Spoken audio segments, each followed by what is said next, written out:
Hello everybody, this is Gayatri and welcome to Wholesome Living. So today's video is about diet misconceptions.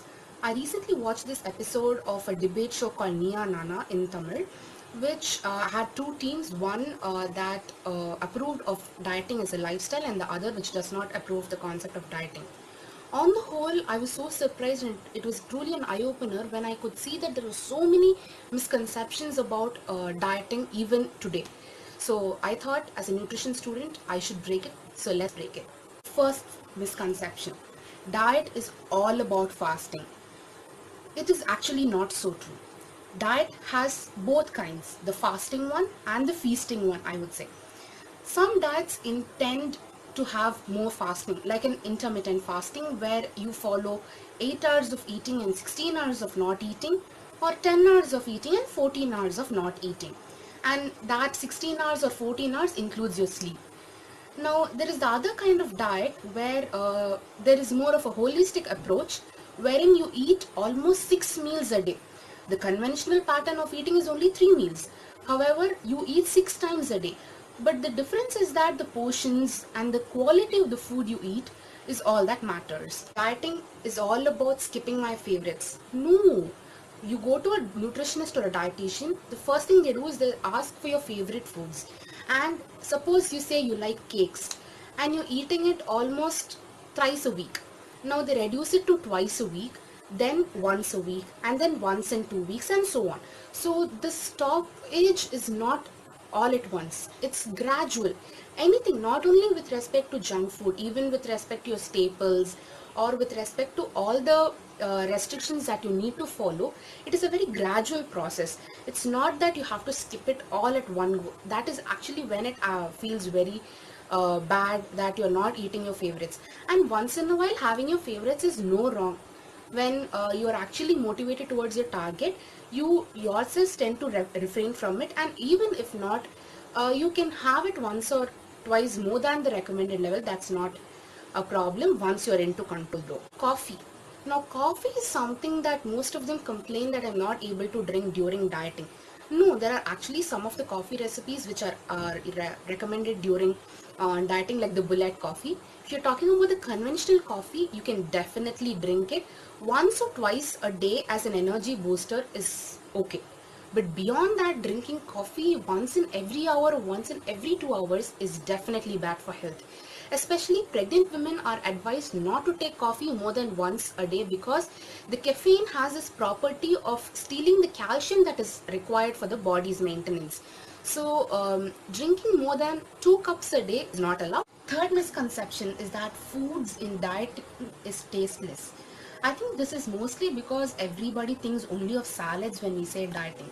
No, actually. So beyond diet salads, there are definitely more food options when it comes to dieting, because dieting definitely involves foods that you've been used to. So if taste is the only problem, then you can definitely play with ingredients to get the best of tastes and explore new tastes. You can add and subtract spices. Say you're a person who loves spicy food, you can definitely switch to pepper than chili powder, and you might definitely like it. Say you love ice creams, and a healthier version of ice creams is that to use bananas to make ice creams. Such switches are very easy to make, and the nutritionists and dietitians are very familiar with it, and they can definitely guide you on that. Pre and post workout foods. Pre and post workout foods are different for different people. One cannot stick to the same pattern and follow for everybody. So there was one person in the show who complained that he cannot take dosa for a post workout food. No, dosa is actually a very healthy food because it's fermented. It has a perfect balance of proteins. But beyond that, if the protein content alone is the problem for you with respect to eating dosa, then you can make a multi-dal dosa or a ragi dosa, which is high on proteins. Or if the fat is the problem, then you can go in for a low oil ones. That is definitely healthy. The conception that you cannot eat your conventional foods for a post-workout food or a pre-workout food is wrong. Definitely timing matters more than the kind of diet you eat. Supplements. So supplements is a huge topic in itself. First thing is, supplements are nutrient concentrates which are given for people who are lacking in a particular nutrient, or who need more of a particular nutrient. Supplements are not for everybody. So most prominently available supplement is that of proteins. So all the whey protein drinks that most of you take are supplements. So any dietitian or nutritionist would not recommend a supplement unless it is very much necessary. Say you're a sports person, you definitely would require a supplement after an hour and a half of match. So that in those conditions it's fine, but for regular people it is not required.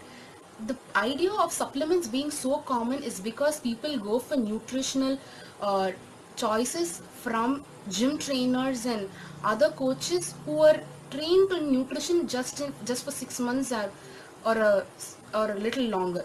But supplements are not for everybody. Next misconception is that of crash diets. Now there are different kinds of crash diets in trend now. There is paleo diet, there is keto diet, there's Mediterranean diet, there's intermittent fasting, and the person in the episode talked about warrior diet.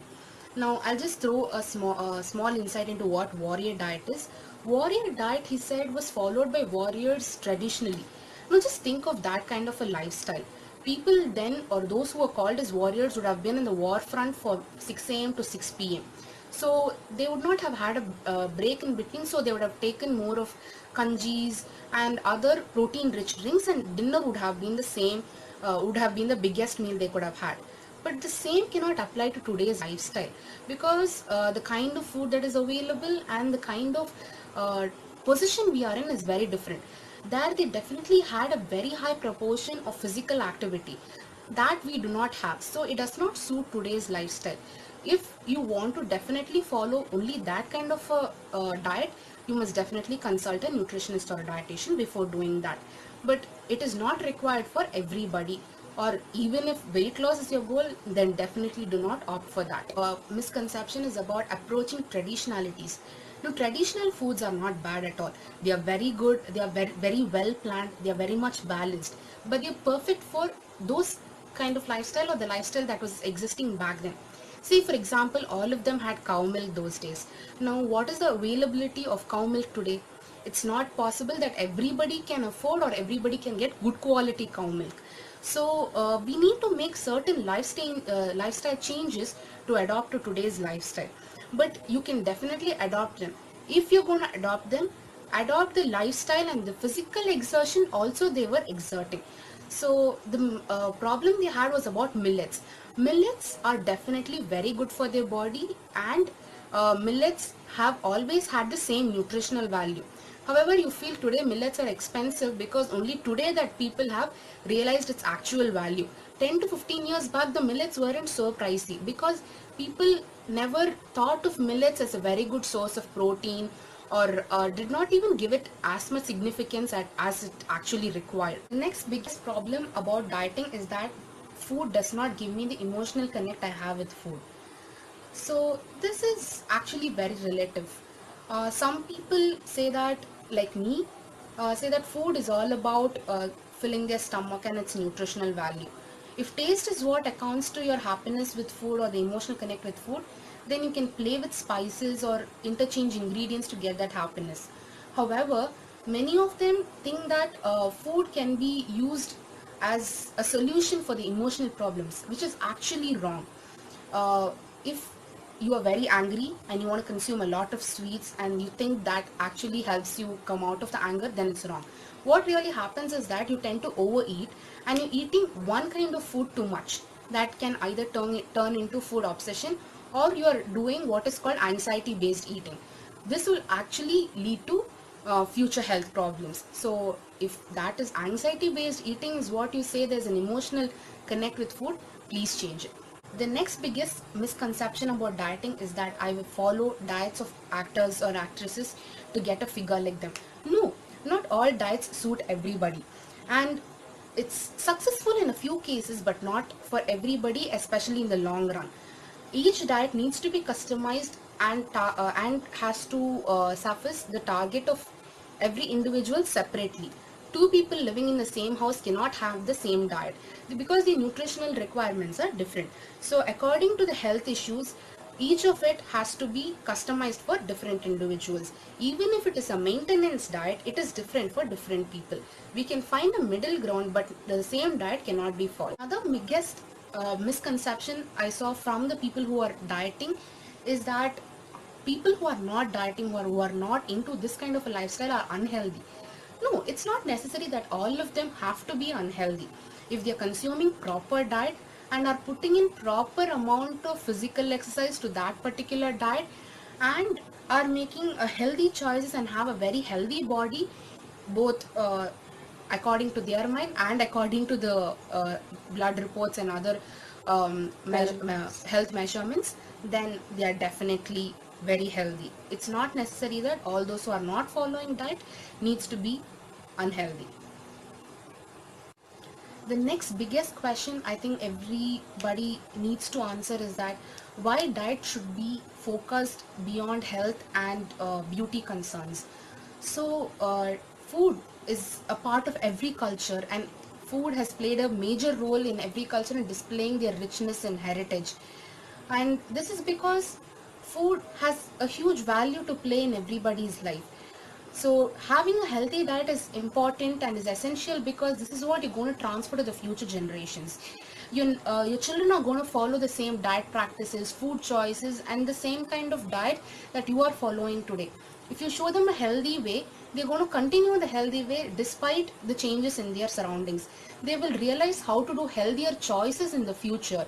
Even if there is more junk around them, and even if there's more unhealthy choices. So for them to lead a healthy life, I think one should start following a healthy diet from today. Talk about the root cause of all the misconceptions. The first biggest reason is that today we have a lot of exposure to the internet, and most of us take diet tips from gym trainers or people who have experimented with a diet on themselves. So this is wrong because you are not that person who's trying to do that particular dieting.